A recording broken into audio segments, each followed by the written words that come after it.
Hello there. Hello, Marion. Hey, Giggles. Mary. Ellen. I think those were the first few names up today. I'm Gildart. For those of you who are new, welcome. This is Fireside Reading.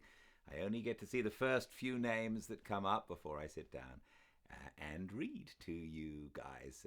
A lovely group of people who have grown up over the time that I've been reading, and we read old books together. I'm sorry I was a little late today. I was just waiting, and then suddenly it was 5:01, a little later than normal, so my apologies.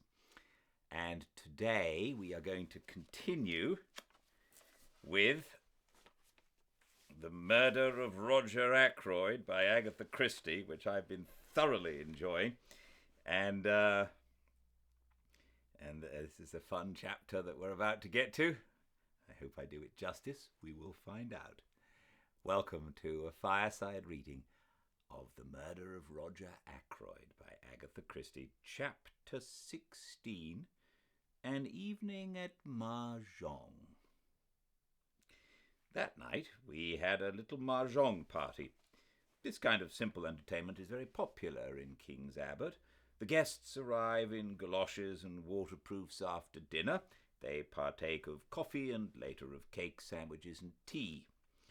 On this particular night, our guests were Miss Gannett and Colonel Carter, who lives near the church. A good deal of gossip is handed round at these evenings, sometimes seriously interfering with the game in progress. We used to play bridge, chatty bridge of the worst description. We find mahjong much more peaceful. The irritated demands as to why on earth your partner did not lead a certain card is entirely done away with, and though we still express criticisms frankly, there is not the same acrimonious spirit. "Very cold evening, Shepherd?" said Colonel Carter, standing with his back to the fire.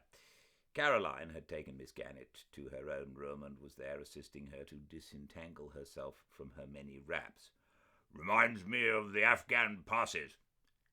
"Indeed?"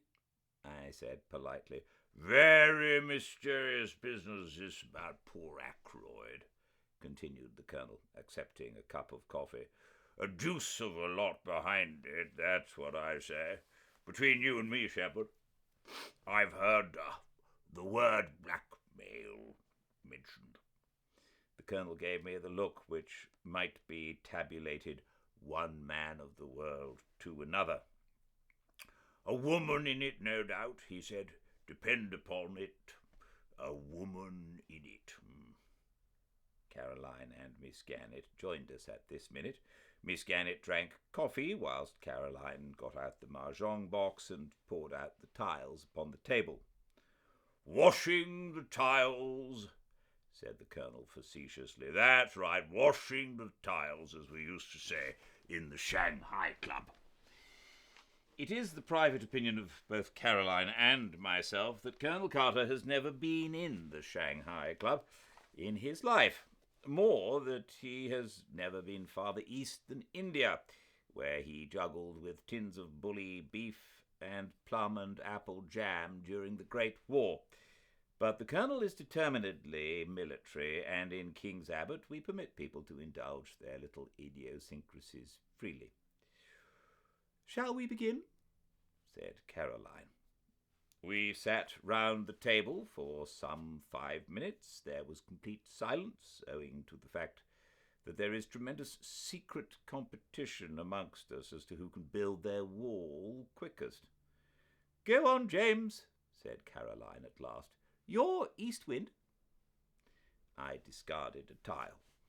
A round or two proceeded, broken by the monotonous remarks of 3 bamboos, 2 circles, pung, and frequently from Miss Gannett, unpung, owing to that lady's habit of too hastily claiming tiles to which she had no right.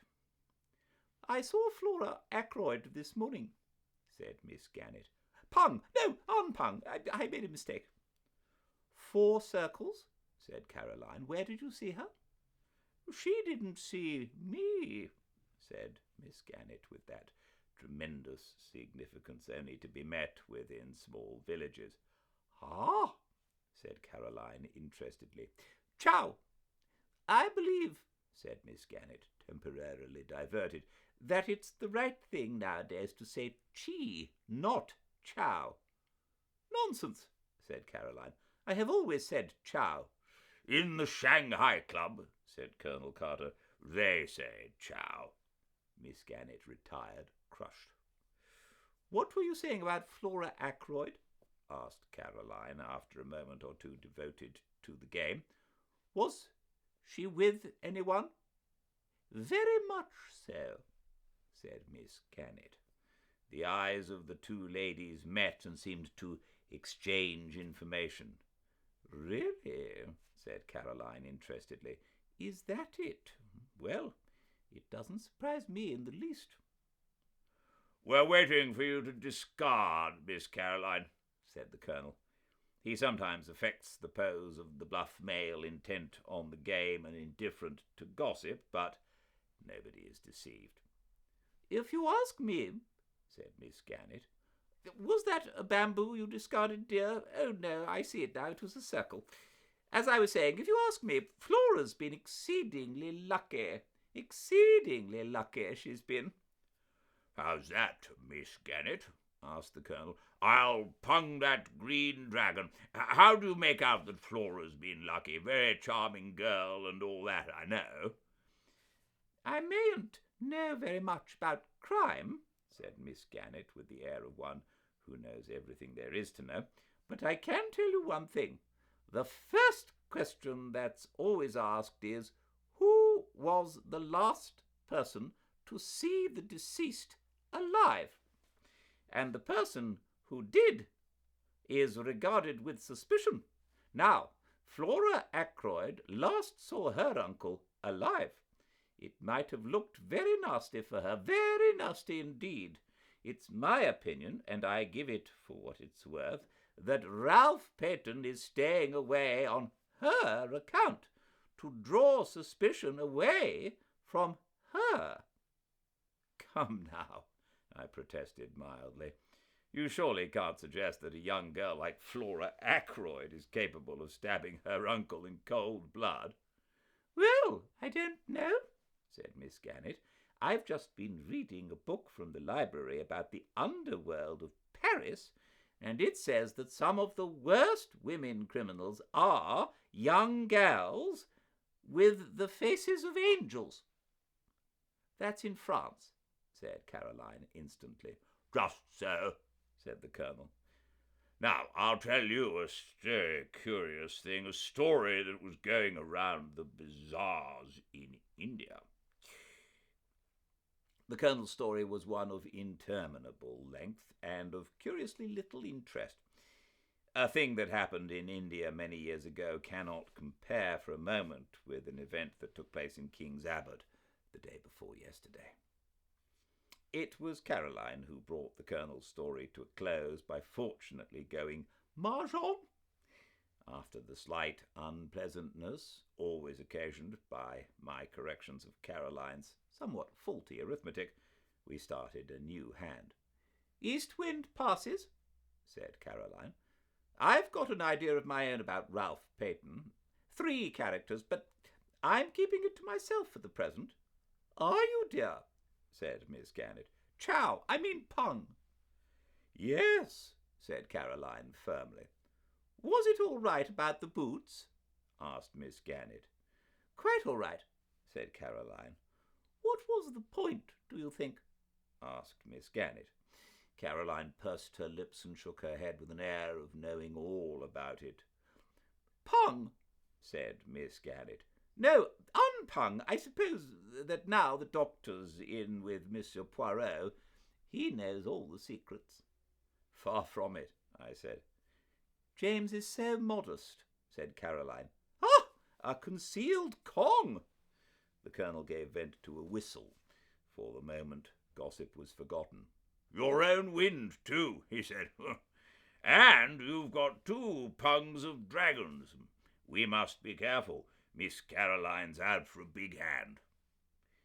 We played for some minutes with no irrelevant conversation. "This Monsieur Poirot, now," said Colonel Carter, "is he really such a great detective?" "The greatest the world has ever known," said Caroline solemnly. "He had to come here incognito to avoid publicity." "Chow," said Miss Gannett. "Quite wonderful for our little village, I'm sure. By the way, Clara, my maid, you know, is great friends with Elsie, the housemaid at Fernley, and what do you think Elsie told her? That there's been a lot of money stolen, and it's her opinion, Elsie's, that the parlour-maid has something to do with it. She's leaving at the end of the month, and she's crying a good deal at night. If you ask me, the girl is very likely in league with a gang. She's always been a queer girl. She is not friends with any of the girls round here. She goes off by herself on her days out. Very unnatural. I call it most suspicious. I asked her once to come to our girls' friendly evenings, but she refused. And then I asked her a few questions about her home and her family, all that sort of thing, and I'm bound to say I considered her manner most impertinent. Outwardly very respectful, but she shut me up in a most barefaced way." Miss Gannett stopped for breath, and the Colonel, who was totally uninterested in the servant question, remarked that in the Shanghai Club brisk play was the invariable rule. We had a round of brisk play. "That Miss Russell," said Caroline, "she came here pretending to consult James on Friday morning. It's my opinion she wanted to see where the poisons were kept. 5 characters. Chow?" said Miss Gannett. "What an extraordinary idea. I wonder if you can be right." "Talking of poisons," said the Colonel. What? Haven't I discarded? 8 bamboos." "Mahjong," said Miss Gannett. Caroline was very much annoyed. "1 red dragon." "Oh, no, 1 red dragon," she said regretfully, "and I should have had a hand of 3 doubles." "I've had 2 red dragons all the time," I mentioned. "So exactly like you, James," said Caroline reproachfully. "You've no conception of the spirit of the game." I myself thought I had played rather cleverly. I should have had to pay Caroline an enormous amount if she had gone mahjong. Miss Gannett's mahjong was of the poorest variety possible, as Caroline did not fail to point out to her. East wind passed, and we started a new hand in silence. "What I was going to tell you just now was this," said Caroline. "Yes?" said Miss Gannett encouragingly. "My idea about Ralph Peyton, I mean." "Yes, dear," said Miss Gannett, still more encouragingly. "Chow." "It's a sign of weakness to chow so early," said Caroline severely. "You should go for a big hand." "I know," said Miss Gannett. "You were saying about Ralph Peyton, you know." "Yes, well, I've a pretty shrewd idea where he is." We all stopped to stare at her. "This is very interesting, Miss Caroline," said Colonel Carter. "All your own idea, eh?" "Well, not exactly. I'll tell you about it. You know that big map of the county we have in the hall?" We all said yes. "As Monsieur Poirot was going out the other day, he stopped and looked at it, and he made some remark. I can't remember exactly what it was, something about Cranchester being the only big town anywhere near us, which is true, of course. But after he had gone, it came to me suddenly." "What came to you?" "His meaning. Of course, Ralph is in Cranchester." It was at that moment that I knocked down the rack that held my pieces. My sister immediately reproved me for clumsiness, but half-heartedly she was intent on her story. "Cranchester, Miss Caroline?" said Colonel Carter. "Surely not Cranchester. It's so near." "That's exactly it," cried Caroline triumphantly. "It seems quite clear by now that he didn't get away from here by train. He must simply have walked into Cranchester, and I believe he's still there. No one would dream of his being so near at hand." I pointed out several objections to the theory, but when once Caroline has got something firmly into her head, nothing dislodges it. "And you think Monsieur Poirot has the same idea?" said Miss Gannett thoughtfully. "It's a curious coincidence, but I was out for a walk this afternoon on the Cranchester Road, and he passed me in a car coming from that direction." We all looked at each other. "Why, dear me," said Miss Gannett suddenly, "I'm mahjong all the time, and I never noticed it." Caroline's attention was distracted from her own inventive exercises. She pointed out to Miss Gannett that a hand consisting of mixed suits and too many chows was hardly worth going mahjong on. Miss Gannett listened imperturbably and collected her counters. "Yes, dear, I know what you mean," she said, "but it rather depends on what kind of a hand you have to start with, doesn't it?" "You'll never get the big hands if you don't go for them," urged Caroline. "Well, we must all play our own way, mustn't we?" said Miss Gannett. She looked down at her counters. "After all, I'm up so far." Caroline, who was considerably down, said nothing. East wind passed, and we set to once more. Annie brought in the tea things. Caroline and Miss Gannett were both slightly ruffled, as is often the case during one of these festive evenings. "If you would only play a little quicker, dear," said Caroline, as Miss Gannett hesitated over her discard. "The Chinese put down the tiles so quickly it sounds like little birds pattering." For some few minutes we played like the Chinese. "You haven't contributed much to the sum of information, Shepherd," said Colonel Carter genially. "You're a sly dog, hand in glove with the great detective, and not a hint as to the way things are going." "James is an extraordinary creature," said Caroline. "He cannot bring himself to part with information." She looked at me with some disfavour. "I assure you," I said, "that I don't know anything. Poirot keeps his own counsel." "Wise man," said the Colonel with a chuckle. "He doesn't give himself away.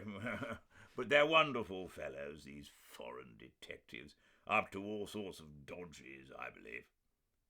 "Pung," said Miss Gannett in a tone of quiet triumph, "and mahjong."